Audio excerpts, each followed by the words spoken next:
The headlights cut through the Montana darkness like surgical blades illuminating snow that fell in thick, lazy spirals across Highway 2. Deputy Lydia Grace Thornton kept her speed at exactly 55 miles per hour, her hands at 10 and 2 on the wheel of the patrol cruiser, her ice-blue eyes scanning the empty road ahead with the kind of attention that came from years of discipline most people couldn't comprehend.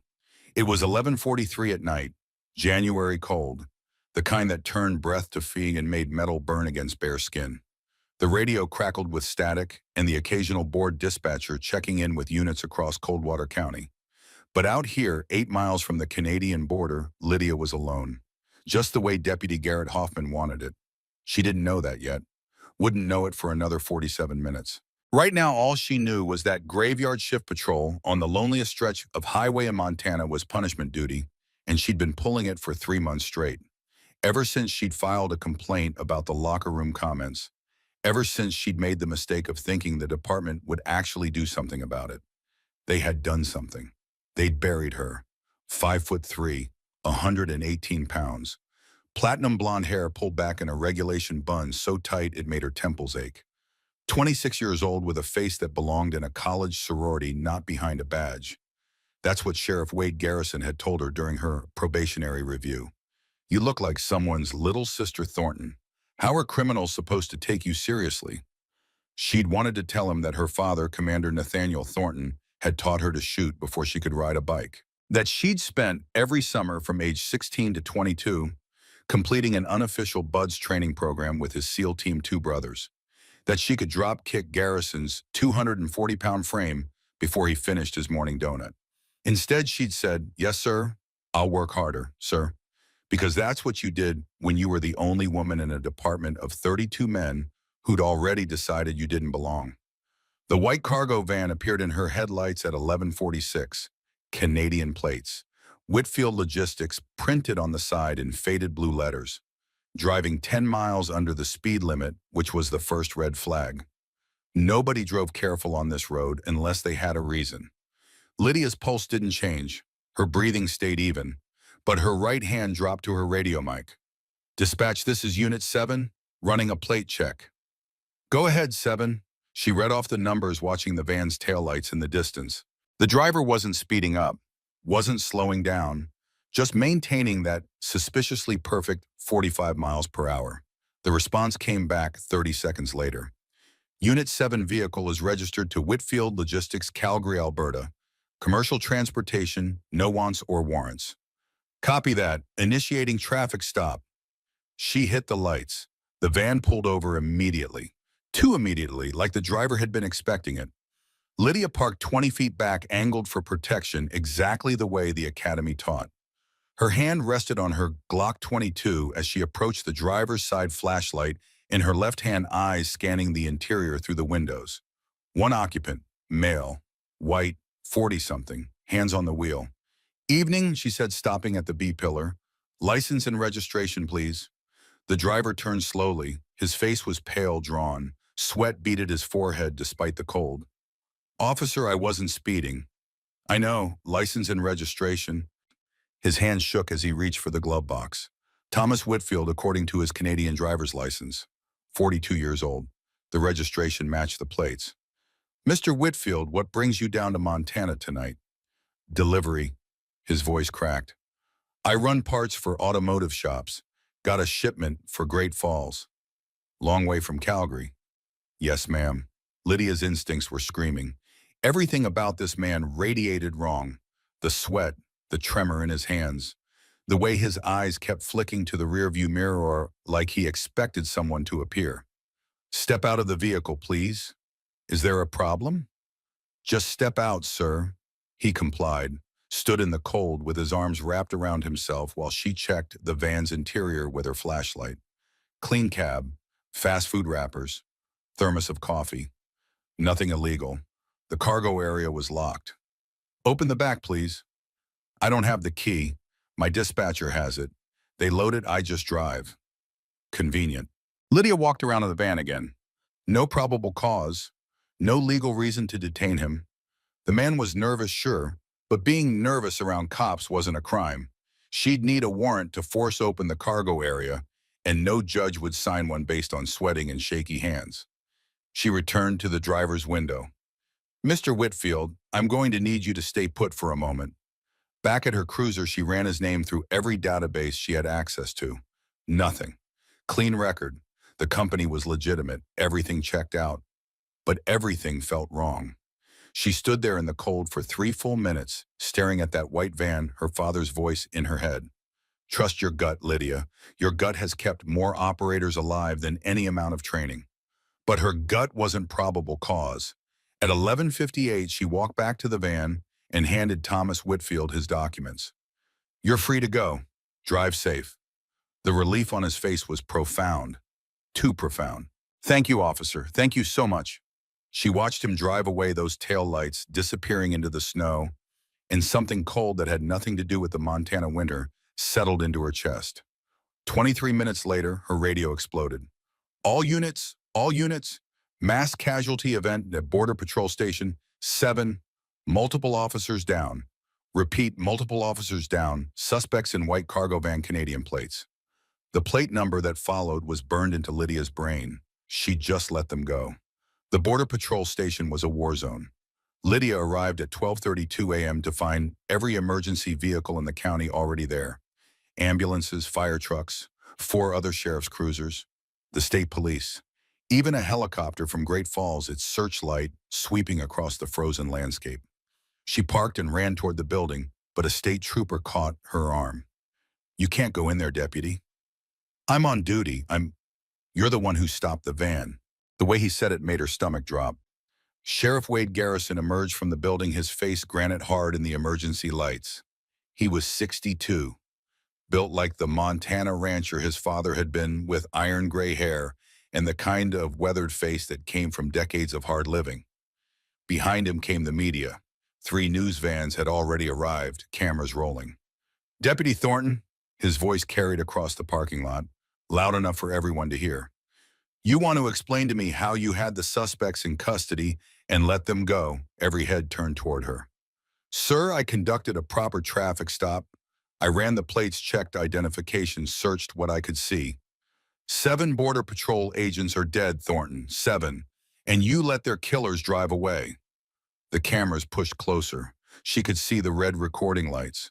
"Sheriff, I had no probable cause to—" "No probable cause."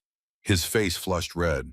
"A suspicious vehicle 8 miles from a federal facility on the Canadian border at midnight, and you had no probable cause. The van was registered. The driver's license was valid. I couldn't search the cargo without—" "This is what happens," Garrison said, turning to the cameras, "when we hire based on gender quotas instead of actual capability. This is what happens when we put people in uniform who don't have the instincts, the backbone, or the common sense to do the job." The words hit like physical blows. Behind Garrison, Deputy Garrett Hoffman stepped into view.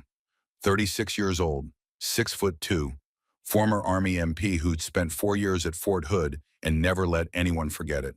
His sandy hair was cut high and tight, his jaw square, his smile sharp as broken glass.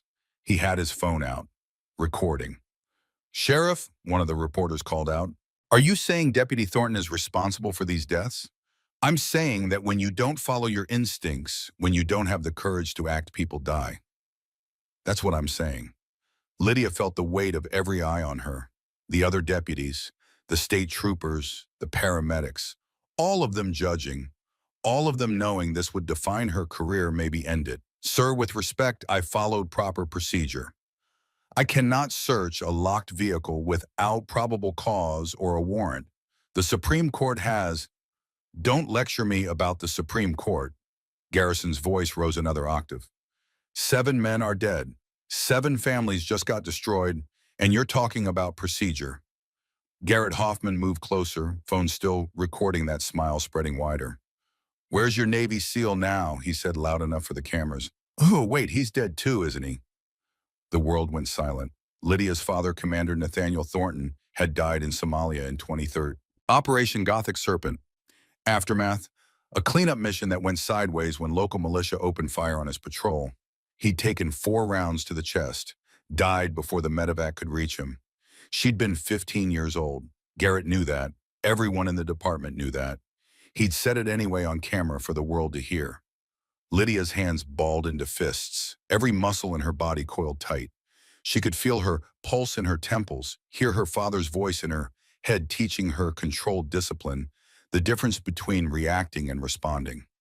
She did nothing, said nothing, stood there and took it, because what else could she do? The news crews got their footage.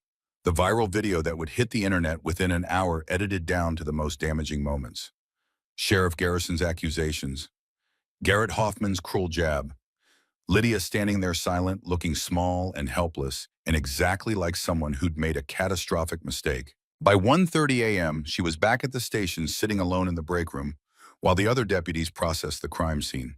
She could hear them talking in the hallway, hear her name, hear the laughter. At 2:15, Garrett Hoffman appeared in the doorway. "Sheriff wants you on administrative duty pending the investigation." "I understand. Turn in your patrol keys. You'll be on desk work." "Fine." He lingered, arms crossed, that same sharp smile on his face. "You know what the funny thing is, Thornton? We all knew you'd fuck up eventually. We just didn't think you'd get anyone killed." She looked up at him, ice blue eyes meeting his, not blinking. "Is there anything else, Deputy Hoffman?" "Yeah, welcome to the real world, sweetheart, where Daddy's reputation doesn't protect you." He left. Lydia sat alone in the empty break room, surrounded by the hum of fluorescent lights and the distant sound of voices, and felt the walls closing in. Her phone buzzed. Already the video was everywhere. Facebook, Twitter, YouTube, Reddit. Conservative news sites were running it with headlines like, "DEI hire lets cop killers go." Liberal sites were defending procedure over instinct. Everyone had an opinion. Nobody asked what she was feeling. At 2:47 a.m., she was in the evidence room alone, finishing her incident report. The building was nearly empty. The day shift had gone home. The night shift was at the border station. Only a skeleton crew remained. That's when Garrett returned. With Bryce Callahan, Rex Donovan, Cole Patterson, 4 of them, one of her. They didn't say anything at first, just stood in the doorway blocking the exit, their faces hard in the fluorescent light. "Can I help you?" Lydia kept her voice level. "We've been talking," Garrett said. "About you." "That's nice. About how you're weak. Okay? About how you don't belong here." "Am I being detained?" Rex Donovan stepped forward. He was older, 41, with a beer gut and thinning hair, and the kind of face that wore meanness like cologne. "You think you're smart, think your daddy's reputation makes you special. I think I have a report to finish." "Your dead daddy couldn't teach you shit," Garrett said, moving into the room. "Couldn't teach you to be a real cop. Couldn't teach you to have a backbone. Couldn't even teach you how to survive, since he went and got himself killed playing soldier." The temperature in the room seemed to drop. Lydia stood slowly, 5'3", facing 4 men who outweighed her by a combined 400 pounds. "You need to leave." "Or what?" Bryce Callahan grinned. He was 32, ex-college football player who'd blown out his knee and spent the last decade trying to prove he was still tough. "You gonna tell your daddy?" "Oh, wait." They moved as a unit, coordinated, like they'd planned this. Garrett grabbed her left arm. Bryce took her right. Rex moved behind her, pinning her arms back. Cole blocked the door. Lydia didn't scream, didn't fight. Not yet. She evaluated, calculated. 4 against 1. All bigger, stronger. Fighting now would just earn her a beating and give them an excuse to say she attacked them first. So she went limp, let them drag her. Through the back hallway, through the evidence bay, out the rear door into the parking lot where no cameras could see. The chain-link fence behind the station was 12 feet tall, topped with barbed wire meant to keep people out of the impound area. They dragged her to it, wrenched her arms apart, and Garrett pulled zip ties from his pocket. Professional grade, 250-pound test. He secured her right wrist to the fence post, then her left, spreading her arms wide, then her ankles spread eagle, unable to move. The Montana cold hit immediately. 19 degrees Fahrenheit, dropping. Garrett stepped back, admiring his work. "Where's your Navy SEAL now, little girl?" He pulled out his phone, took photos, multiple angles. Lydia tied to the fence, helpless with her service weapon still on her hip because they wanted the humiliation complete. Maybe a night out here in the cold will freeze some sense into you, Rex said. Maybe it'll teach you where you belong, Bryce added. Which is not here, Cole finished. Garrett leaned in close, his breath hot against her face. We'll check on you at shift change, if you survive. Try not to get frostbite. They walked away laughing, left her there, alone in the dark, tied to a fence, while the temperature dropped degree by degree and the Montana winter settled in to kill her. The first 20 minutes were the worst. Not because of the cold, though that was bad enough. Not because of the humiliation, though, that burned deeper than frostbite ever could. The worst part was the clarity. Lydia had spent 3 years trying to fit in, trying to prove herself, trying to make them see her as a deputy, first a woman second.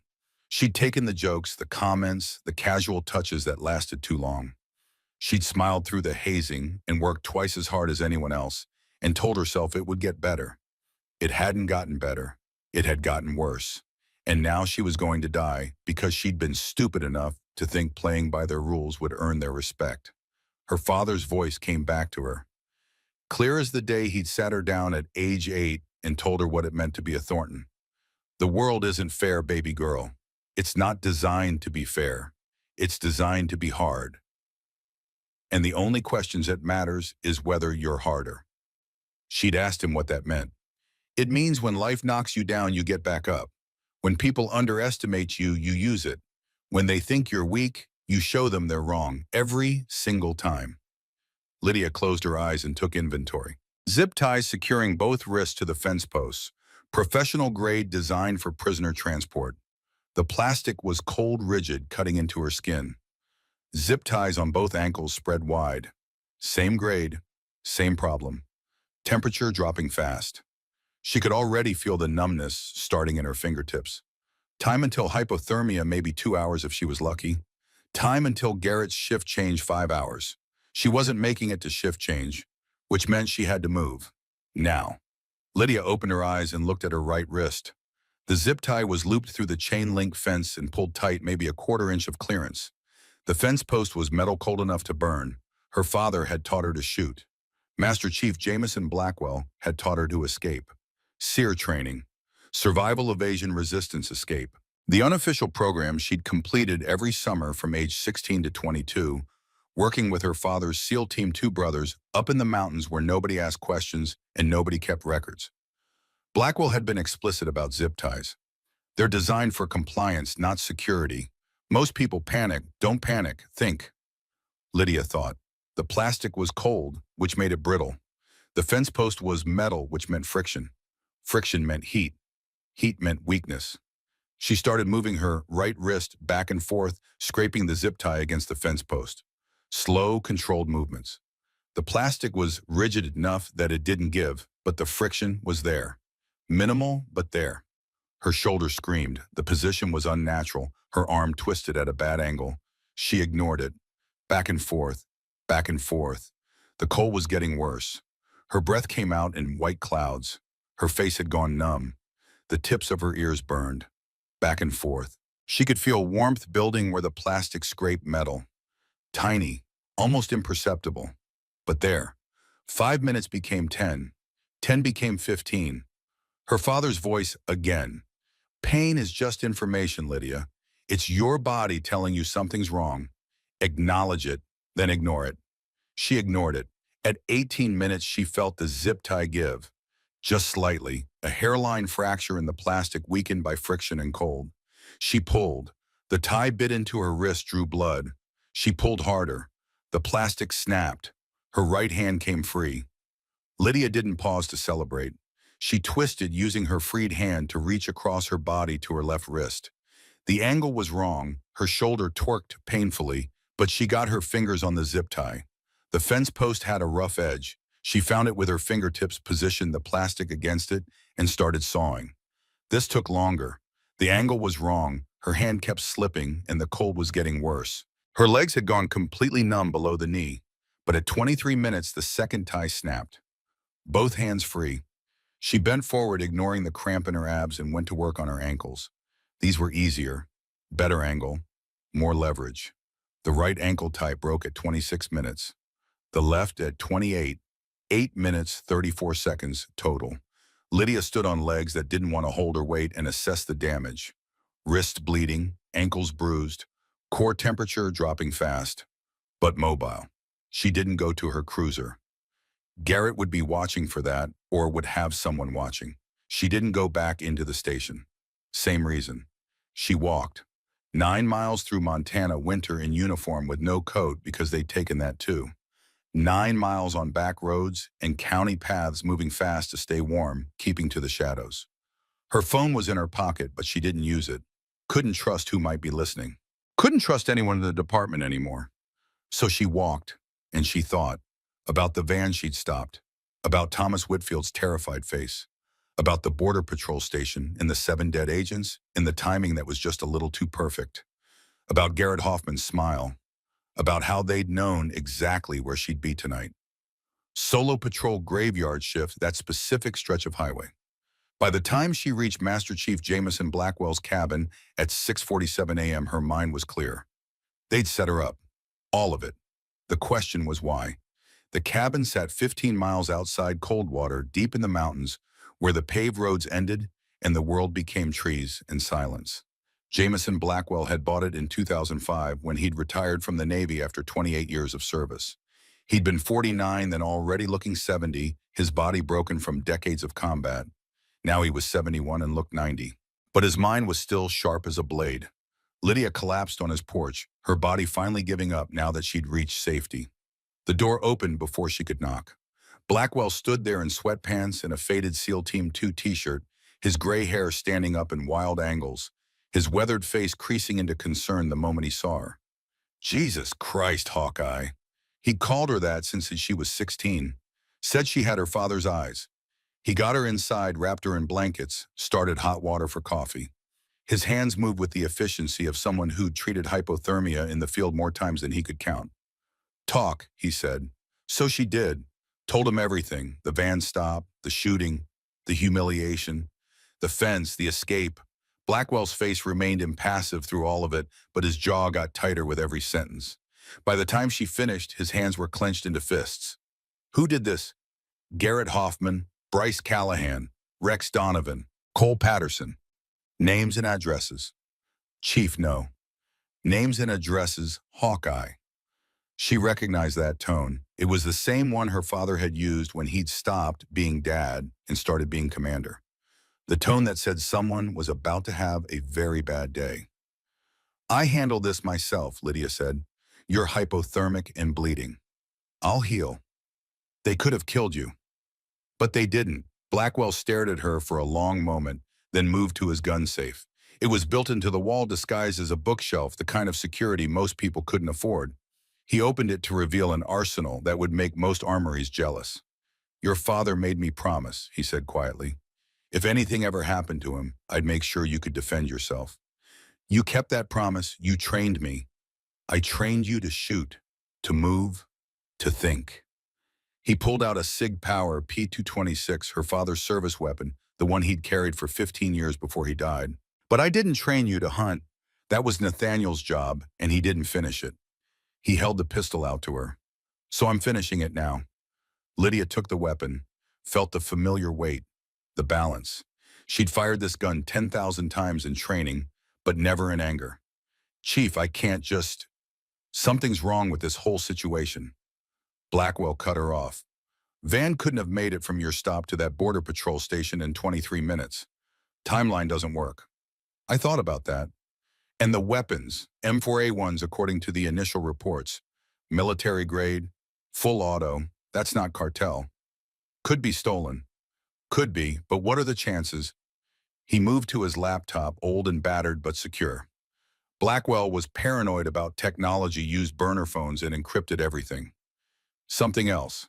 The execution. 7 Border Patrol agents dead, 4 wounded, but all the suspects escaped clean. No bodies left behind, no arrests, nothing. They knew what they were doing. Exactly. He looked up at her. This wasn't gangbangers in a van, Hawkeye. This was professional. The coffee finished brewing. Blackwell poured 2 cups, handed her one, and sat down across from her. You said Garrett knew exactly where you'd be tonight. He assigned the patrol. How long have you been pulling graveyard? 3 months. Always solo. She nodded. Always that same stretch of highway. For the last 2 weeks, yeah. Blackwell's expression darkened. They were establishing a pattern, making sure you'd be there, making sure you'd be alone. You think they wanted me to stop that van? I think that they needed a scapegoat, someone to blame when things went south. And what better target than the department's token female deputy who everyone already resents? The words landed like stones in still water, sending ripples through everything Lydia thought she knew about tonight. The van was bait, she said slowly. The van was bait, Blackwell confirmed, and you were the fish. They sat in silence for a moment, the weight of it settling in. I need to call the FBI, Lydia said, and tell them that you have a theory that your bullies are mean. Blackwell shook his head. We need evidence, real evidence, the kind that puts people in prison. How do we get that? We dig. He pulled up a secure browser, started typing. I've got people, your dad's old team, some FBI contacts, people who owe me favors. He paused, looked at her. But Lydia, if I'm right about this, if this goes where I think it goes, it's not going to be clean. Nothing about tonight was clean. I mean, it's going to get dangerous. These aren't playground bullies. If they're part of something bigger, they'll kill to protect it. They already tried to kill me. No, Blackwell's voice was flat. They tried to humiliate you. If they'd wanted you dead, you'd be dead. But once we start pulling threads, once they know you're a threat, they won't make that mistake twice. Lydia looked down at her father's pistol, thought about Commander Nathaniel Thornton, who died in Somalia doing his job, who'd spent 15 years teaching her to be strong, to be smart, to be someone who couldn't be broken, who'd made Jameson Blackwell promise to finish what he'd started. Then we better be ready, she said. Blackwell smiled. It wasn't a nice smile. Now you sound like your old man. He made a phone call, encrypted line burner phone. Lydia listened to half a conversation that consisted mostly of yeah, and I need a favor, and it's about Nathaniel's daughter. When he hung up, his expression was grim. Got someone coming, Duncan Morse. You met him at your dad's funeral. She remembered. Older man, late 60s, with kind eyes and the bearing of someone who'd spent his life in service. FBI special agent, retired but still consulted on major cases. He'll be here in 12 hours. Helicopter from Billings. Blackwell stood, moved back to his gun safe. Until then, you need rest. Real rest. You're running on adrenaline and spite, and that's not enough. I'm fine. You're hypothermic, sleep-deprived, and traumatized. In that order. He pulled out a medical kit. I'm going to treat those wounds properly. You're going to eat something, and then you're going to sleep for 6 hours. That's not a suggestion. Chief, that's an order, Petty Officer Thornton. She hadn't heard that in years. The rank that didn't officially was from a training program that had never officially happened. But hearing it now in Blackwell's command voice made something in her chest loosen. Yes, Master Chief?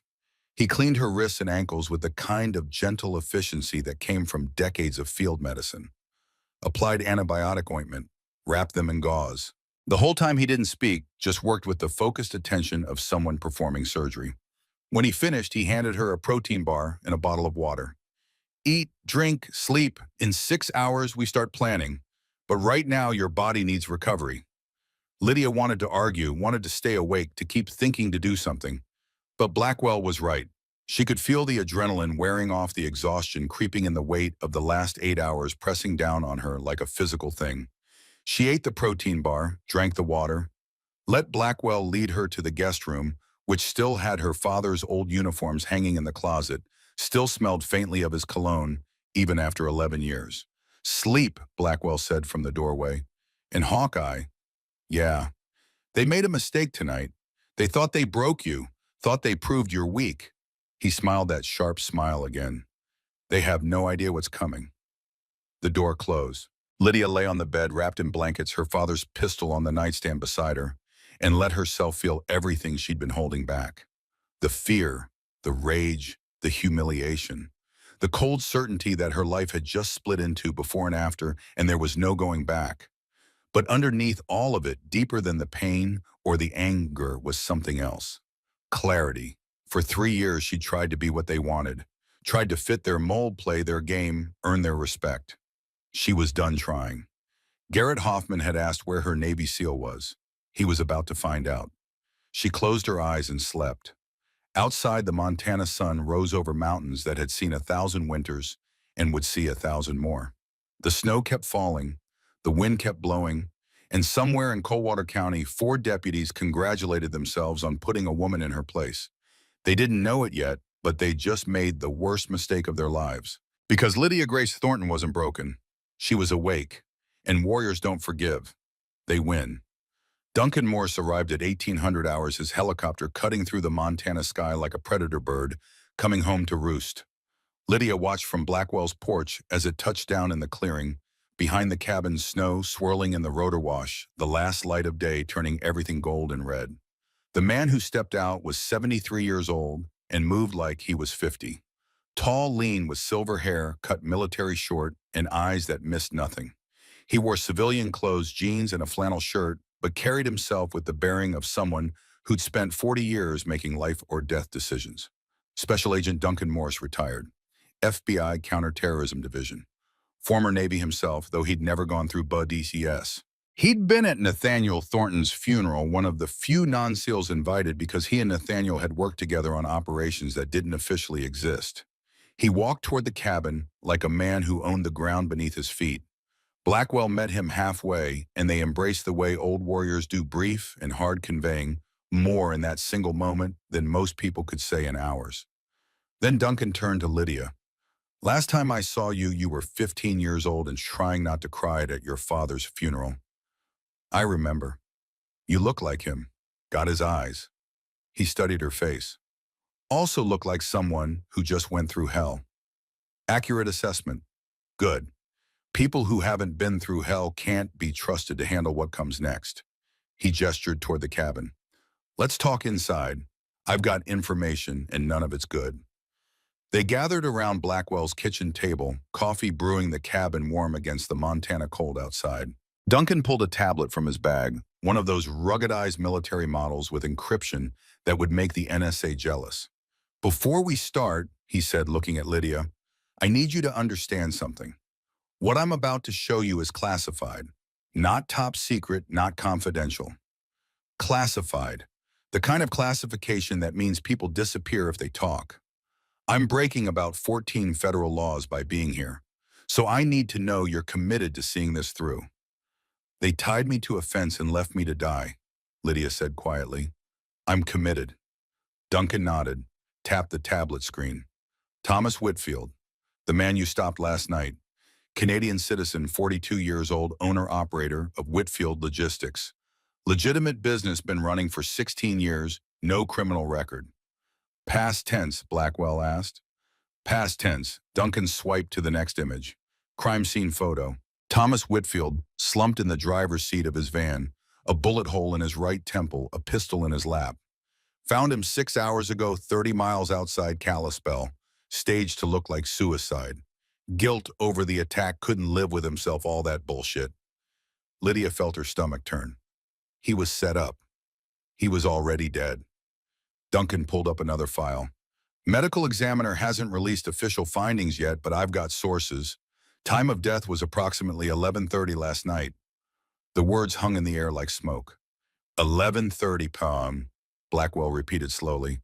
That's before Lydia even stopped him. 15 minutes before. Duncan's face was stone. "Which means the man you talked to, Deputy Thornton, wasn't Thomas Whitfield. Someone else was driving that van." Lydia's mind raced back to the traffic stop. The nervous driver, the sweating, the way he'd been so eager to leave. "He knew I'd run the plates," she said. "Knew I'd check the registration.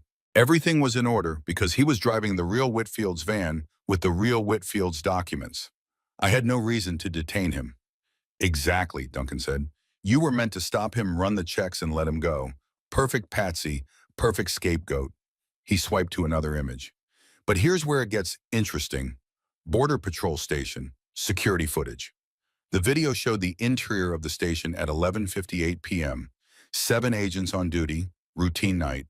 Then at 12:03, 3 of those agents suddenly turned on the others. Opened fire from inside the building. The massacre lasted 47 seconds.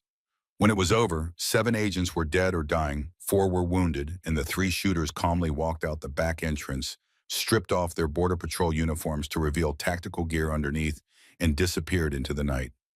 "Inside job," Blackwell said flatly. "Inside job," Duncan confirmed. "Those 3 agents, all hired within the last 8 months, all came through a private security contractor called Havoc Strategic Group, all with impeccable records that turned out to be completely fabricated." He pulled up another file. Corporate documents, financial records, personnel lists. Havoc Strategic Group, PMC private military contractor based out of Helena. On paper, they provide security consulting, risk assessment, personal protection. In reality, they're a bunch of former special operations guys who couldn't make it on the straight and narrow. "Who runs it?" Lydia asked. Duncan's expression darkened. "Vincent Cross, former Delta Force, served with distinction from 1999 to 2011. 3 tours Iraq, 2 Afghanistan, Silver Star, Bronze Star, Purple Heart. By all accounts, one of the best operators Delta ever produced." "What happened in 2011? "He killed 6 civilians during a raid in Kandahar. Claimed they were combatants. Investigation found otherwise. He was facing court-martial, but the case got buried. Too much bad press. Delta quietly pushed him out with an honorable discharge and a pension." Blackwell leaned forward. "Let me guess. He didn't take it well." "He disappeared for 2 years, resurfaced in 2013 running Havoc Strategic, started small bodyguard work facility security, but he's been expanding. Fast." Duncan pulled up a map Montana and the surrounding states with dozens of red dots scattered across it. "These are contracts Havoc has won in the last 18 months. Federal buildings, border patrol stations, military installations, all security contracts, all awarded after some kind of incident that justified increased security." "Son of a bitch," Lydia breathed. "He's creating the incidents." "We think so, but we can't prove it. Every incident looks legitimate: gang violence, drug cartels, domestic terrorism. Nothing that ties back to Cross directly." Duncan zoomed in on Montana. "Until last night. What changed you?" Duncan looked at her. "You stopped that van, you followed procedure, you did everything right. Which means when they tried to frame you when your sheriff went on camera and blamed you, people started asking questions. Why would a deputy with a spotless record suddenly screw up that badly? What really happened?" "The media's been destroying me," Lydia said. "Some of it, but some of it's defending you. And that scrutiny is dangerous for Cross. So I started digging deeper." He pulled up financial records. Sheriff Wade Garrison, 3 deposits in the last 6 months, $30,000 each from a shell corporation that traces back to Havoc Strategic. The betrayal hit like a physical blow. Garrison, the man who'd hired her, who'd known her father, who'd promised to give her a fair shot. "He's been on Cross's payroll this whole time," Blackwell said. "Him and 3 other sheriffs across Montana, plus those 2 Border Patrol sector chiefs. They create the crisis. Cross provides the solution. Federal government pays him hundreds of millions in security contracts." Duncan closed the tablet. "It's brilliant reality and almost impossible to prove." "How did you prove it?" "I haven't, not in court.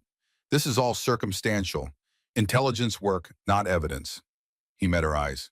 "Which is why I'm here and not the FBI. Officially, I'm retired. Officially, I'm not investigating anything. Officially, this conversation never happened." Lydia understood, but unofficially, I think Vincent Cross is running a conspiracy to defraud the federal government, and he's murdering people to do it. And I think your Sheriff Garrison is helping him. And I think Deputy Garrett Hoffman is Cross's man inside your department, making sure the right person was in the right place at the right time to take the fall." The pieces clicked into place. Garrett assigning her to graveyard patrol, Garrett making sure she was alone, Garrett humiliating her on camera, Garrett tying her to that fence. "He set me up," she said quietly. "He set you up," Duncan confirmed. "And when you survived, when you escaped, you became a problem. Because now you're asking questions. Now you're not broken. Now you're dangerous." "Good," Lydia said. Blackwell smiled. Duncan didn't. "You don't understand. These people have killed at least 7 federal agents that we know of. Probably more. They have resources, connections, and absolutely no conscience. If they decide you're a threat, they won't tie you to a fence next time. They'll put a bullet in your head and make it look like suicide. Let them try. Lydia, with respect, Agent Morse, they already tried to destroy me. They failed. Now it's my turn. Duncan looked at Blackwell. You teach her that attitude. Her father taught her that attitude, Blackwell said. I just made sure she could back it up. They sat in silence for a moment, the weight of what came next settling over them like snow. So what do we do? Lydia asked. Officially, you go to ground. Hide. Wait for the FBI to build a case. Duncan paused. Unofficially, we have a narrow window. Cross is moving fast. He knows the scrutiny is coming. My guess is he's already planning his exit strategy. Where is he now? Duncan pulled up a satellite image. A compound in the mountains 60 miles south of Coldwater. Havoc Strategic Headquarters. Former ranch converted into a training facility. High fences, security cameras, the works. Intel says Cross is there tonight, meeting with his sheriffs, planning next moves. How many personnel? 14 contractors on site, all former military, all loyal to Cross. Duncan looked at her. You're not seriously considering. I'm considering everything. Lydia, this isn't a movie. You can't just assault a compound with 14 trained operators. Sure I can, she said calmly. Question is whether I survive it. Blackwell stood moved to his gun safe. She won't be alone. Chief, you're 71 years old. And I've forgotten more about direct action raids than most people ever learn. He opened the safe, started pulling out weapons. Duncan, you've got two choices. Help us or get out of the way. But we're doing this. Duncan Morse looked at them both for a long moment. Former FBI agent by the book his entire career, now being asked to assist in what was essentially a domestic military operation. Then he sighed and pulled out his phone. I need 48 hours. Time to position assets, arrange backup coordinate with people I trust. We don't have 48 hours, Lydia said. Then make do with 24. He started typing. I can get you satellite imagery, real-time updates on compound activity, secure communications. But that's it. I can't officially help you. Can't send FBI. Can't authorize anything. Understood. And Lydia, if you do this, if you go after Cross, you need to understand something. You won't be a hero. You'll be a vigilante. You might spend the rest of your life in prison. She thought about the fence, the cold, the humiliation, the 7 dead Border Patrol agents. Thomas Whitfield with a bullet in his head. I can live with that. Duncan nodded slowly. Your father would be proud and terrified. He'd be both, Blackwell agreed in, which is exactly right. They spent the next 6 hours planning.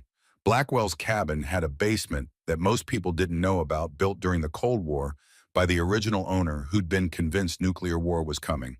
Now it served as Blackwell's operations center. Maps on the walls, weapons racked and organized, communications equipment that would make most military units jealous. Duncan uploaded satellite imagery to the main screen. The Havoc strategic compound and high-definition thermal overlays showing heat signatures, guard rotations, marked and timed. 14 contractors confirmed, he said using a laser pointer. 2 guard towers here and here. Roving patrols every 30 minutes. Main building has Cross's office armory barracks. Secondary building is vehicle maintenance. Third building is training facility. Approaches, Blackwell asked. North of Steiner has the best cover. Trees come within 200 meters of the fence. But it's also the most obvious approach, which means it'll be the most heavily watched. What about south? Open ground, 600 meters of nothing. You'd be spotted before you got halfway. East and west. East has a ravine drops off sharply. Possible approach but difficult terrain. West has the access road heavily monitored. Lydia studied the imagery. What's the compound's response time if they detect an intrusion? 4 minutes to full mobilization based on previous drills. They're professionals. What about external support, local police backup from other Havoc sites? Sheriff Garrison would respond, but he's dirty. State police are 20 minutes away. Other Havoc sites are hours away. Duncan zoomed in on the main building. Your real problem is Cross himself. Delta Force, remember, even with surprise, even with superior tactics, he's going to be the most dangerous person there. Good, Lydia said. I want him to be dangerous. Makes it more satisfying when I put him down. Blackwell smiled. Now you're thinking like an operator. They planned for another 4 hours. Approach routes, contingencies, weapons loadout, communications protocols, extraction plans, everything that could go wrong and how to handle it. Duncan provided intelligence. Blackwell provided tactics. Lydia absorbed it all, her mind turning it into a coherent operational plan. At midnight, Duncan stood. I need to get back to Billings, maintain cover. I'll send you updates every 4 hours. Satellite passes any changes in compound activity, anything unusual. Appreciated, Blackwell said. Duncan looked at Lydia. Last chance to do this the right way. Let the FBI handle it. The right way got 7 agents killed, she said. I'm doing it the effective way. He nodded, extended his hand. She shook it. Your father saved my life in Mogadishu 1993. Took a round meant for me. I've spent 30 years trying to pay that debt. He held her gaze. I still haven't, but maybe this helps. It does. After he left, the cabin fell quiet except for the hum of equipment and the wind outside. Blackwell moved to the weapons rack, started pulling gear. We go tomorrow night, he said. Gives us 1 day to prep test equipment, rehearse. Any longer and we risk cross-moving or more intel leaking. Agreed. He laid out weapons on the table, his personal arsenal accumulated over 3 decades. For you, HK-416 standard seal issue, SIG Pu-26 your father's. He set them down with the reverence of someone handling sacred objects.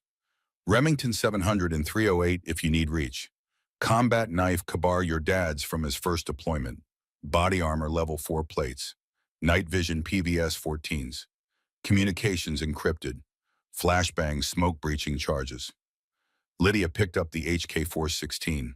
Felt the weight, the balance. It wasn't her department issue rifle. This was a weapon designed for one purpose, killing efficiently. You comfortable with all of it? Blackwell asked. Yes, Master Chief. Good. Now let's talk about what happens when things go wrong. You mean when things go wrong, not if. I mean when, because they always do. He pulled up the compound imagery again. 14 contractors, 2 of us. Even with surprise, even with superior skill, we're outnumbered 7-1. The moment they know we're there, they'll coordinate, suppress, and overwhelm. So we don't let them know we're there. Not possible. You fire 1 shot, everyone knows. He zoomed in on the north approach. So here's what we do. I go in loud. South approach exactly where they expect. Make noise, draw attention, make them think it's a frontal assault. While I come in from the north. Exactly, you're the real threat. I'm the distraction. Lydia shook her head. Chief, that's a suicide mission. It's a calculated risk mission. Big difference. You'll be pinned down in minutes. Good. While they're focused on me, you move freely, take out targets, advance on the main building, secure across, and leave you to die. Blackwell met her eyes. Your father died doing his job. So did 200 other men I served with. Dying isn't the worst thing that can happen, Hawkeye. Failing is. Living with failure is. I've been waiting 20 years for a mission that matters. This is it. No, though. That's not a suggestion. That's the plan. Then the plan is wrong. Lydia stood, moved to the imagery, traced the approach routes with her finger. We go in together.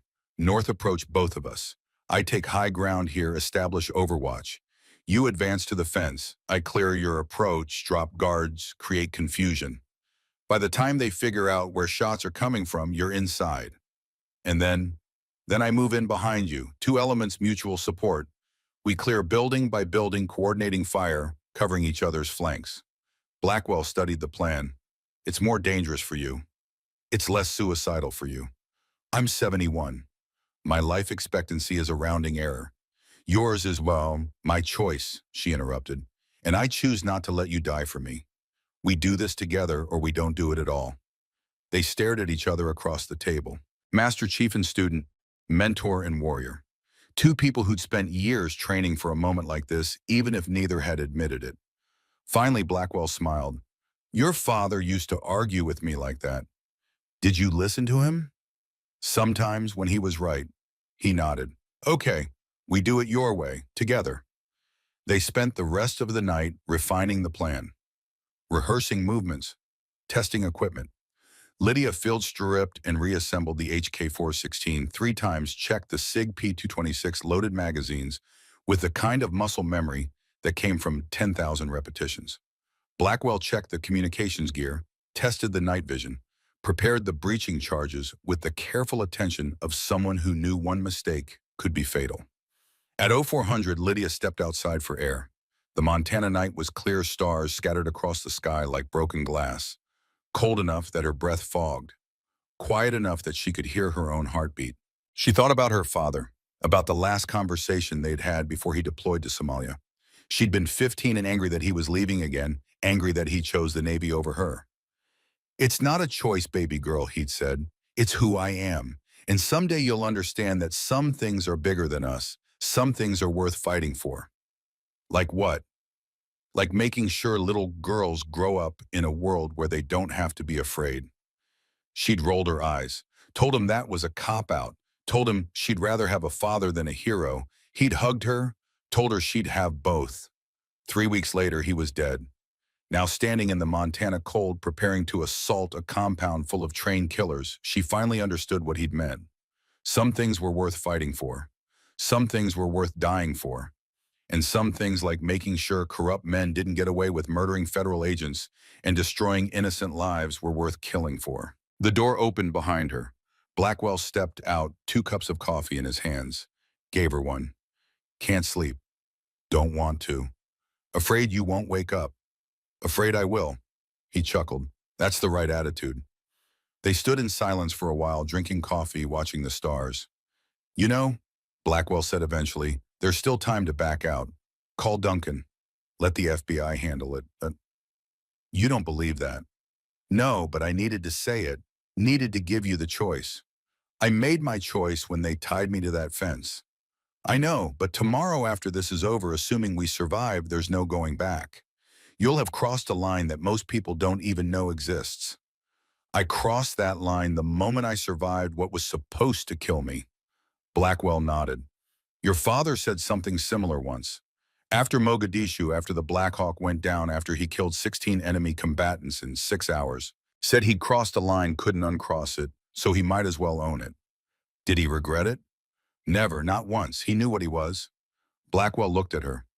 "Question is, do you know what you are?" Lydia thought about the fence, the cold, the humiliation, the clarity that had come with survival. "I'm my father's daughter," she said quietly. "I'm the thing they made when they tried to break me. I'm the warrior they should have killed when they had the chance." Blackwell smiled. "Then let's go to war." They went inside, slept for 4 hours, woke at 0800 to a message from Duncan. Satellite imagery showed increased activity at the Havoc compound. 3 additional vehicles had arrived overnight. Cross was consolidating forces. "They know something's coming," Blackwell said. "Good," Lydia replied. "Let them prepare. It won't matter." They spent the day in final preparation, physical training to stay sharp, weapons maintenance, mental rehearsal, walking through the operation step by step, anticipating problems, solving them before they occurred. At 1600 hours, Duncan sent another update. Sheriff Garrison's vehicle was at the compound. "Meeting tonight," Blackwell said. "All the conspirators in one place." "Perfect." At 1800 hours, they began gearing up. Lydia, dressed in black tactical pants, moisture-wicking shirt, soft armor vest with level 4 plates, combat boots broken in, flexible, drop holster for the SIG P226 on her right thigh, magazine pouches on her belt, radio attached to her vest, earpiece in place, night vision mounted on her helmet, pushed up for now. The HK-416 came last. She checked it one final time. Loaded magazine, chambered round, set safety, slung it across her chest, looked in the mirror. The woman looking back wasn't the deputy who'd pulled that traffic stop 2 nights ago. Wasn't the victim who'd been tied to a fence. Wasn't the broken girl they'd tried to create. This was someone new. Someone forged in cold and humiliation and rage. This was a weapon.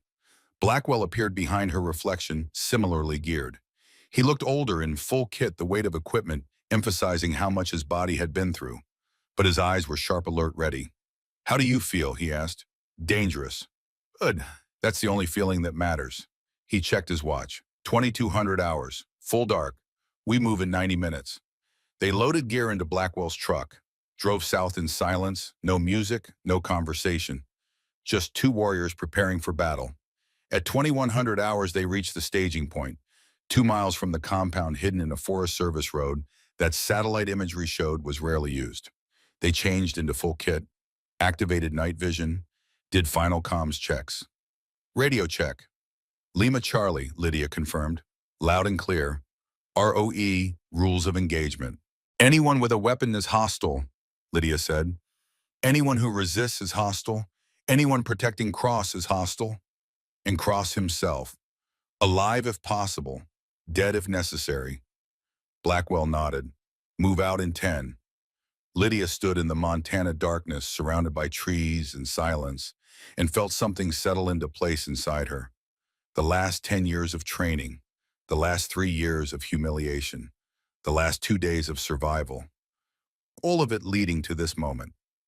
Chief, she said quietly.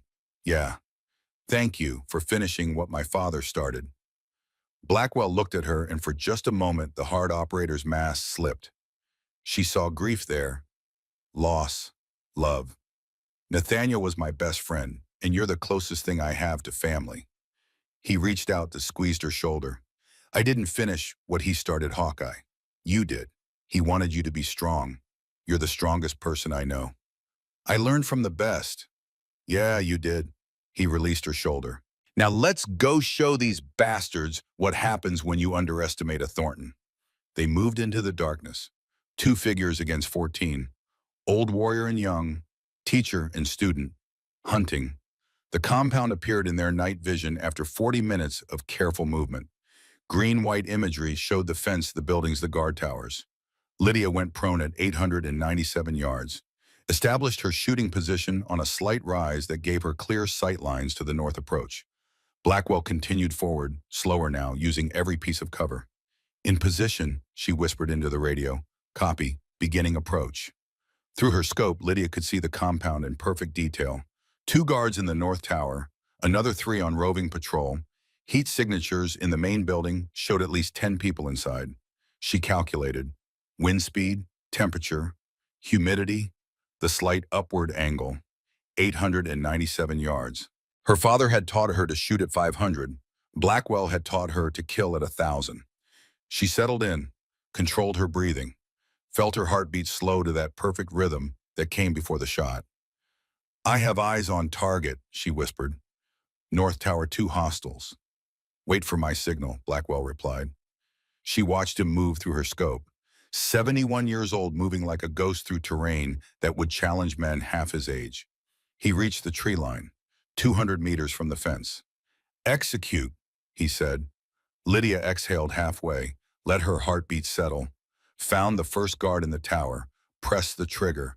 The Remington 700 bucked. The suppressor reduced the report to a sharp crack that wouldn't carry far. Through the scope, she saw the guard's head snap back. 1 down, the second guard turned confused, trying to figure out where his partner had gone. Lydia cycled the bolt, found him, pressed the trigger. 2 down.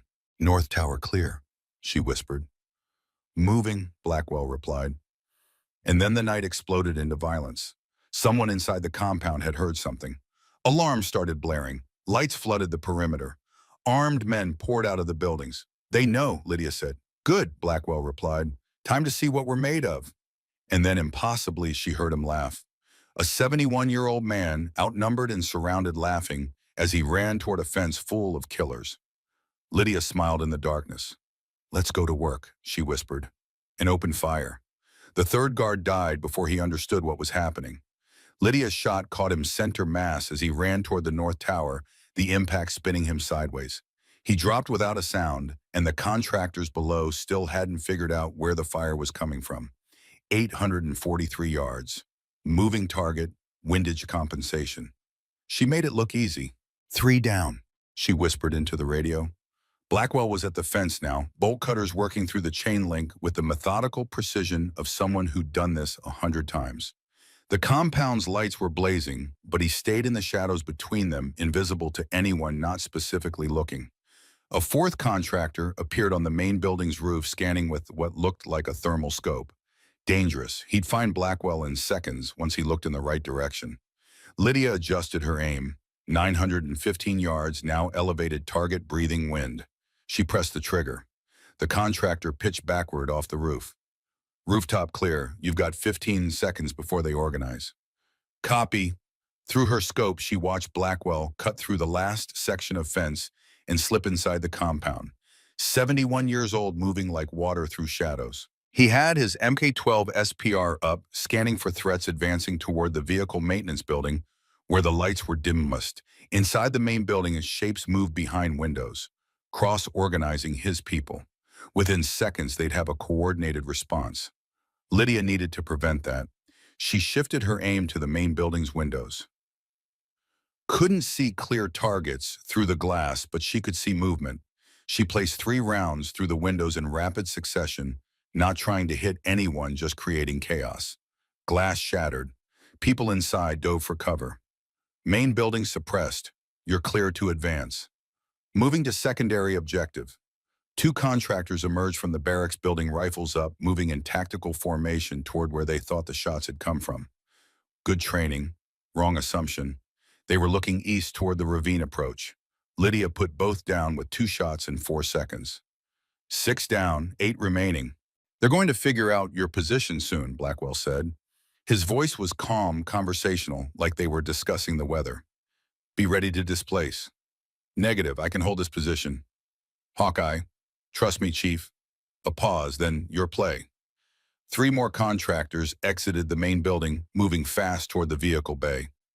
One of them was talking on a radio, probably calling for backup from other Havoc sites. That couldn't happen. Lydia tracked the one with the radio. 760 yards, moving target, partial concealment behind a pickup truck. She led him by 3 feet, pressed the trigger. He went down the radio, flying from his hand. The other 2 dove for cover, finally starting to understand the geometry of the attack. One pointed toward her position. They'd figured it out. They've got my location, Lydia reported. Then move. Not yet. She had maybe 30 seconds before they brought effective fire on her position. She used them. The contractor who'd pointed at her was trying to set up behind an engine block for cover. Good choice. Engine blocks would stop rifle rounds. But he'd exposed himself, moving into position. Lydia took the shot, 7 down. The last one with him panicked, broke cover, ran for the barracks building. Fatal mistake. 8 down. 8 down, she reported. 6 remaining, all inside main building. I'm at the vehicle bay, setting charges on their transport. They're not leaving this compound. Through her scope, Lydia saw muzzle flashes from the main building's 2nd floor. Finally, someone had figured out the approximate direction and was laying suppressing fire. Rounds cracked through the trees around her, close enough to make her respect the shooter's skill, but not close enough to make her move. She counted the flashes. 3 shooters, all 2nd floor east-facing windows. She put a round through each window in sequence, not trying to hit the shooters, but driving them back from the windows. The suppressing fire stopped. Main building shooters displaced. You're clear. Charges set, moving to main building now. Lydia watched Blackwell cross the open ground between the vehicle bay and main building. He moved in short, controlled bursts, using vehicles and equipment for cover. Even with her overwatch, it was the most dangerous part of the operation. 50 meters of exposure where a lucky shot could end everything. A window on the ground floor opened, rifle barrel emerging. Ground floor east side, someone's about to... Blackwell was already moving, diving behind a concrete barrier before the shooter could acquire him. The rifle barked rounds, sparking off concrete, but Blackwell was safe. Lydia found the window, put 2 rounds through it. The rifle barrel withdrew. You're clear. 30 feet to the door. Going in. And then Blackwell was at the main building, pressing himself against the wall beside the entrance, pulling a flashbang from his vest. Breaching in 3, he said. Lydia shifted her position slightly, getting a better angle on the building's interior through the shattered windows. 2. She could see movement inside. At least 4 people, maybe 5 and all armed, all taking cover behind furniture and walls. 1. Blackwell kicked the door open and threw the flashbang inside. Even from 800 yards away, Lydia saw the flash through the windows, heard the bang carry across the distance. Then Blackwell was inside and she lost visual. "I'm in." His voice came through the radio tight with focus. "Multiple hostiles ground floor." The sound of gunfire erupted from inside the building. The sharp crack of Blackwell's M12 in controlled pairs, the heavier bark of M4's returning fire, the crash of furniture being overturned. Lydia couldn't help him from here. She needed to move. She broke down the Remington with practice speed, secured it across her back, and transitioned to the HK-416. Started moving down the ridge toward the compound, using the terrain and darkness just to mask her approach. "Status," she called into the radio. "3 down, ground floor clear." Blackwell's breathing was heavy but controlled. "Moving to second floor." "I'm en route, 60 seconds." "Negative, maintain overwatch position." "Negative to your negative." "I'm coming in." She heard him swear, then the sound of more gunfire. "Fine. East entrance is clear. Come in hot." Lydia reached the fence line 30 seconds later, slipped through the hole Blackwell had cut, moved across the compound in a low run, her HK-416 up and ready, scanning for threats. The 8 bodies she'd dropped were still where they'd fallen. She didn't look at them closely. Didn't need to. They'd made their choices. She reached the main building's east entrance just as an explosion shook the structure. Flashbang or frag grenade, she couldn't tell. She went through the door, fast weapon, up clearing corners like her father had taught her when she was 16 years old. The ground floor was a massacre. 3 contractors down, all headshots, Blackwell's work. Furniture overturned. Walls pocked with bullet holes. The air thick with cordite smoke. Stairs ahead leading up. More gunfire from the second floor. Lydia moved to the stairs, staying low, using the wall for cover. Voices shouting above, someone calling for covering fire, someone else screaming about reinforcements. She keyed her radio. "Chief, I'm coming up, east stairwell." "Copy. Second floor is still hot. At least 3 hostiles northwest corner. They've got good cover." Lydia started up the stairs, each step careful, deliberate. The HK-416's barrel tracked with her eyes ready for targets. She could hear the gunfight clearly now. Blackwell's steady fire from one direction returned fire from multiple positions. She reached the second floor landing, saw the layout in a glance. Long hallway doors on both sides. Blackwell pinned down behind an overturned desk at the far end. 2 contractors had him suppressed from an office, firing in controlled bursts, professional, impatient. They hadn't seen her yet. Lydia moved down the hallway like a ghost weapon, up finger on the trigger. She could see into the office where the contractors were positioned. One was reloading, the other was firing. She took the shooter first. Double tap center mass. He dropped. The one reloading looked up, saw her, tried to bring his rifle around. Too slow. Double tap. Down. "Clear," she called out. Blackwell emerged from behind the desk, reloading his MK-12. His face was flushed, sweat running down his temples, despite the cold, but his eyes were sharp and his hands were steady. "About time," he said. "You look like you had it handled." "I'm 71. I don't have anything handled." He gestured down the hallway. "Cross is here somewhere. 3rd floor probably. That's where his office is." "How many more between us and him?" "Unknown. Lost count after the first 5. They moved together now, clearing the second floor room by room. Found one contractor hiding in a bathroom, put him down before he could raise his weapon.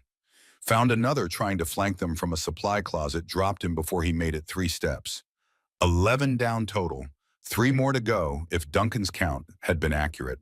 The stairs to the 3rd floor were narrow, defensible. Exactly the kind of choke point that got people killed.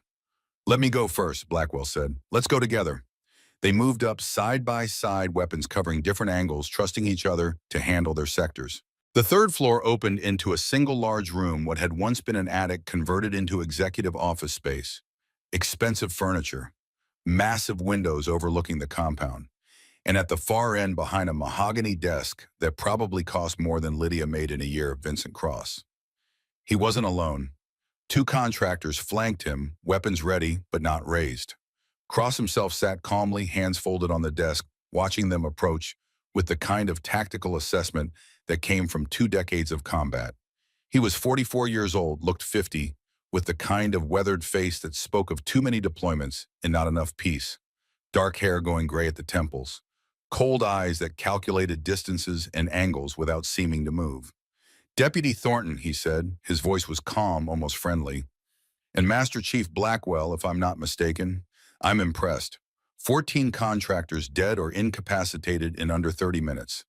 That's exceptional work. We're not here for your approval, Lydia said.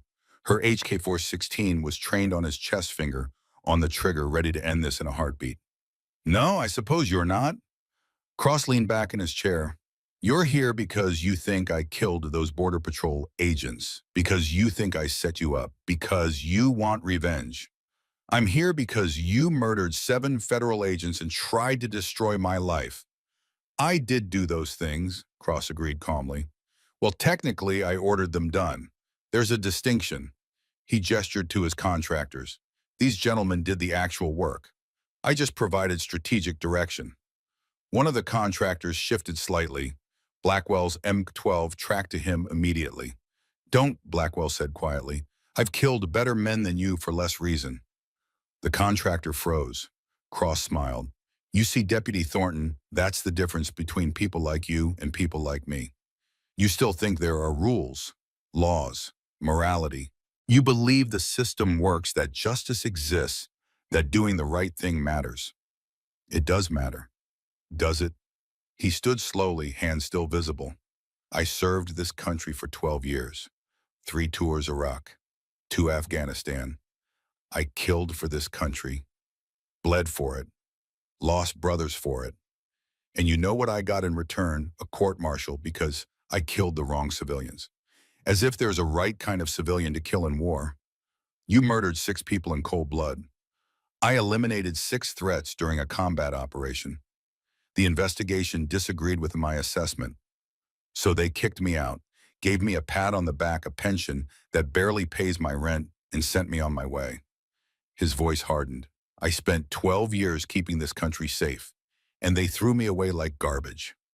So you decided to defraud the federal government. I decided to get what I'm owed, what we're all owed. He gestured around the office.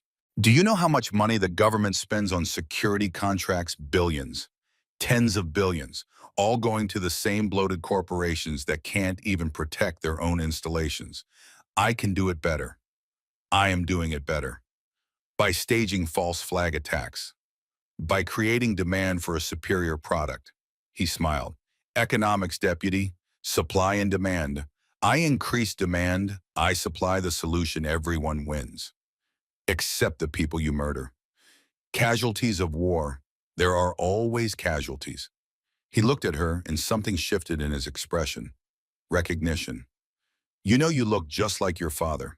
Nathaniel Thornton, SEAL Team 2, Somalia 2013. Lydia's blood went cold. You knew my father, knew of him. His reputation anyway.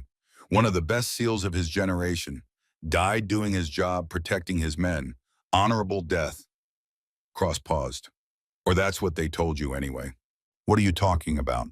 Your father didn't die in Somalia fighting militia, Deputy Thornton. He died because he discovered an operation similar to mine. A security contractor creating crises to justify contracts. He was going to blow the whistle, report it to his chain of command. So they killed him. The world seemed to tilt. You're lying. Look into it. Check the after-action reports. Ask yourself why a routine patrol in a supposedly secured area suddenly came under heavy fire from weapons that shouldn't have been there. Ask yourself why the investigation was closed so quickly. Ask yourself why nobody was ever held accountable. Lydia felt Blackwell tense beside her. He's lying, Blackwell said. Trying to get in your head. Don't listen. But Cross kept going, his voice steady and certain. Your father was killed because he threatened the profit margins of powerful people. Just like you're threatening mine right now. The only difference is he didn't see it coming. You do. Shut up, Lydia said. He died thinking he was serving his country. Died not knowing that his country sold him out for money. Is that the legacy you want? Is that the truth you want to live with? I said shut up. Or what, you'll kill me. Go ahead, pull that trigger. Become exactly what I am. A killer working outside the system because the system is broken. Her finger tightened on the trigger. 1 pound of pressure. That's all it would take. 1 pound of pressure, and Vincent Cross would die, and the world would be better for it. But then she'd be what he said. A killer, a vigilante, Someone who'd crossed a line she couldn't uncross. "Don't do it, Hawkeye," Blackwell said quietly. "He's not worth it. He killed my father. He's lying about your father. Nathaniel died a hero. Don't dishonor that by becoming a murderer." Lydia stood there, weapon trained on Cross's chest, the weight of the decision crushing down on her like a physical thing. And then one of the contractors moved. Fast, professional, going for his weapon while his partner went for Blackwell. Lydia's training took over. Her finger compressed to the trigger before conscious thought caught up. Double tap. The contractor guapo. Blackwell's MK-12 barked. The second contractor fell, and Vincent Cross pulled a pistol from under his desk. Time slowed to that strange crystalline clarity that came in combat. Lydia saw the pistol coming up, saw Cross's finger on the trigger, saw the barrel tracking toward her. She was already moving, diving left as the pistol fired, felt the round crack past her head close enough to feel the pressure wave. She hit the ground, rolled, came up with her HK-416 trained on Cross, but he wasn't aiming at her anymore. He was aiming at Blackwell. "No," Lydia shouted. Cross fired. The round caught Blackwell high on the right side of his chest, punching through his soft armor where the plates didn't cover. He staggered back, surprise on his face more than pain. Lydia fired. 3 rounds, center mass. Cross jerked with each impact, the pistol falling from his hand, his body crumpling behind the desk. She was moving before he hit the ground, crossing to Blackwell, catching him as he fell. "Chief, stay with me." "I'm okay," he said, but blood was spreading across his shirt, dark and fast. "Just a scratch." "You're shot." "I've been shot before. I'm 71. Everything hurts anyway." He grimaced. "Is Cross down?" Lydia looked back at the desk. Vincent Cross wasn't moving. She could see blood pooling on the floor beneath him. "He's down." "Good." Blackwell coughed and blood flecked his lips. "Call Duncan, get medical." And Hawkeye, "Yeah, you did good. Your father would be proud." "Stay with me, Chief. Don't you dare die on me." "Not planning on it. Still got retirement to enjoy." Lydia pulled her radio, called Duncan, gave their position and status. He was already mobilizing. FBI en route, medical helicopters, scrambled, state police converging on the compound. She applied pressure to Blackwell's wound using combat gauze from her medical kit, packing the hole, trying to slow the bleeding. He stayed conscious, talking to her, telling her she'd done everything right, telling her the operation had been flawless. Lying through his teeth because he was a tough old bastard who wouldn't admit he was hurt. Sirens in the distance, growing closer. The FBI arrived, first tactical teams in full kit, clearing the compound room by room.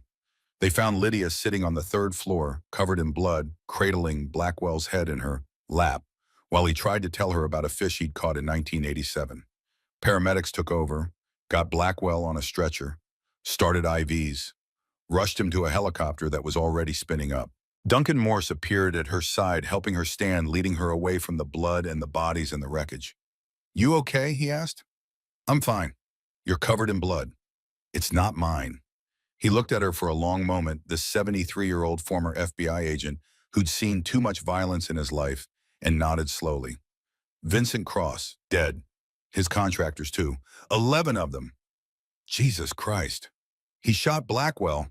I didn't have a choice." "I know, I'm not judging. I'm just processing." He gestured around at the compound. "This is going to be a nightmare to explain." "Explain it however you want. I did what needed to be done." Duncan pulled out his phone, showed her a recording. Audio of the entire 3rd floor conversation captured by the wire he'd secretly planted in her vest before she'd left. Cross admitted everything. The false flags, the contract fraud, even implicated Sheriff Garrison and the others. He smiled grimly. "This recording gets entered into evidence. Suddenly, everything you did here becomes a federal law enforcement operation. Justified use of force. Heroic action to apprehend multiple suspects. Is that true?" "Close enough that my FBI friends can make it true. You're not going to prison, Lydia. You're going to get a commendation." She looked at him, this man who'd spent 40 years playing by the rules, now willing to bend them to protect her. "Why, Po?" "Because your father saved my life. Because this needed to happen. Because sometimes justice and legality aren't the same thing, and someone has to be willing to recognize that." He squeezed her shoulder. Now let's get you checked by a medic and then debriefed. It's going to be a long night. It was a long night, and a longer 3 weeks that followed. Federal investigation, 17 arrests, Sheriff Wade Garrison charged with conspiracy to commit murder and fraud, Deputy Garrett Hoffman charged as an accessory, Bryce Callahan, Rex Donovan Cole Patterson charged with assault and attempted murder. The Border Patrol Station shooting officially solved, the conspiracy exposed, havoc, strategic group dissolved, assets seized, accounts frozen. Justice. The courtroom was packed when they led Garrison out in handcuffs, his face gray, his eyes empty. When they led Garrett Hoffman out, his arrogant smirk finally gone replaced with the hollow look of a man who just realized his life was over. Bryce, Rex, and Cole came last, all three in orange jumpsuits, all three sentenced to 15 years federal prison. The media was there, cameras rolling, reporters shouting questions. One of them caught Lydia on the courthouse steps. "Deputy Thornton, what do you say to those who doubted you?" Lydia looked directly at the camera, looked at Bryce and Rex and Cole being loaded into a transport van, their wrists cuffed, their futures destroyed. "You tied me to a fence," she said quietly. "You asked where my Navy SEAL was. You watched me freeze, humiliated me, tried to break me." She paused, let the weight of it settle. "Then you watched me come back, watched me hunt you, watched me unleash hell on everything you were part of, watched your world burn while you stood there in handcuffs, powerless to stop it." Another pause. "My Navy SEAL taught me well, taught me that strength isn't about size or gender or who shouts the loudest.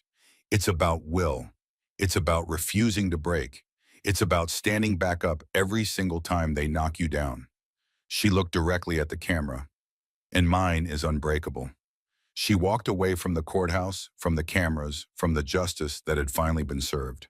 Drove north into the Montana mountains to a cabin where a 71-year-old man was recovering from a gunshot wound that should have killed him but hadn't because he was too stubborn to die. She found Blackwell on his porch sitting in a rocking chair with a blanket over his lap, looking thinner and grayer, but alive. His right arm was in a sling, but his left held a cup of coffee and his eyes were as sharp as ever. "Heard you made quite a speech," he said. "You heard that? Duncan sent me the video. Watched it about 15 times. He smiled. "Your father would have loved it." "You think so? I know so. He always said you had steel in your spine. Now the whole world knows it too." Lydia sat down on the porch steps looking out at the mountains. It had been 3 weeks since the assault on the Havoc compound. 3 weeks of debriefings and investigations and media attention. 3 weeks of processing what she'd done, what she'd become. "Chief," she said quietly, "Cross said something about my father, about how he really died. Cross was a liar, you know that. But what if he wasn't? What if there was truth in what he said?" Blackwell was quiet for a long moment.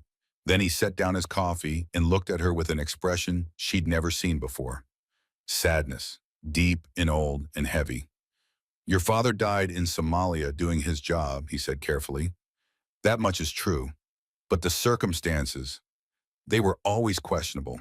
The investigation was fast, too fast. The after-action report had holes in it, things that didn't add up. You knew. I suspected. Couldn't prove anything. Still can't. But yes, I suspected that Nathaniel died because he was a good man in a situation that required him to be quiet. And he was never good at being quiet." The weight of it settled over them like snow. "So Cross was telling the truth?" "Maybe, partially, probably." Blackwell leaned forward. "But here's what matters, Hawkeye. Your father died fighting for what he believed in. Died trying to do the right thing. That's not a tragedy. That's a legacy. And you honored that legacy by finishing what these bastards started. By becoming a killer. By becoming a warrior. There's a difference, Rishayam." He stood moved to sit beside her on the steps. "You want to know what your father told me the last time I saw him, 3 days before he deployed to Somalia?" "What?" He said, "If anything happens to me, make sure Lydia knows she's stronger than she thinks. Make sure she knows that being small doesn't mean being weak. Make sure she knows that the world will underestimate her, and that's her greatest weapon." Tears burned in Lydia's eyes. He said that, word for word, and he was right. They underestimated you, and you made them pay for it. They sat in silence for a while, watching the sun set over the mountains, two warriors at the end of a battle that would leave scars, but also strength. Finally, Blackwell spoke again. What are you going to do now? Coldwater County offered your job back. Sheriff Garrison's replacement wants you as deputy. I know. You gonna take it? Lydia thought about the fence, the cold, the humiliation, the way that night had broken her old life into pieces and forged something new from the wreckage. I got an offer from the FBI, she said. Tactical Response Division. Duncan put in a recommendation. That's good. You'd be good at it. But I turned it down. Blackwell looked at her surprised. Why, Tim? Because I'm not done here, because Coldwater County needs someone who understands that sometimes the system fails. Someone who's willing to stand up when nobody else will. She smiled slightly. Someone who knows what it's like to be underestimated. You're going back to the department. I'm going back, but not as the same person they tried to break, as the person I became when I survived. Blackwell smiled. Your father would be proud. You keep saying that, because I keep meaning it. 2 months later, Lydia Grace Thornton stood in the Coldwater County Sheriff's Department, pinning on her badge in a ceremony that felt nothing like the first time she'd done it 3 years ago. New sheriff, new deputies, new respect. The old guard was gone. Garrison in prison, Garrett in prison. The bullies scattered or behind bars. What remained was a department trying to rebuild itself into something better. And Lydia was part of that rebuilding. She still pulled patrols sometimes, still drove that same stretch of Highway 2 where everything had started. But now when she drove it, she did so with the confidence of someone who'd been to hell and come back stronger. People still underestimated her sometimes.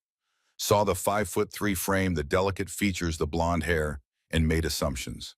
She let them, because she'd learned that underestimation was a weapon, that looking harmless was an advantage, that the warrior who appeared weak had already won half the battle. On a cold Montana night in March, she stopped another vehicle. Just a routine traffic stop. Drunk driver, nothing serious. But as she approached, the driver said something that made her smile.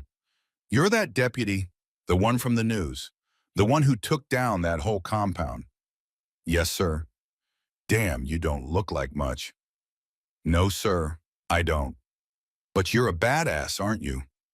She thought about the fence, the cold, the survival, the assault, the bodies, the victory. I'm someone who doesn't quit, sir. Now step out of the vehicle, please.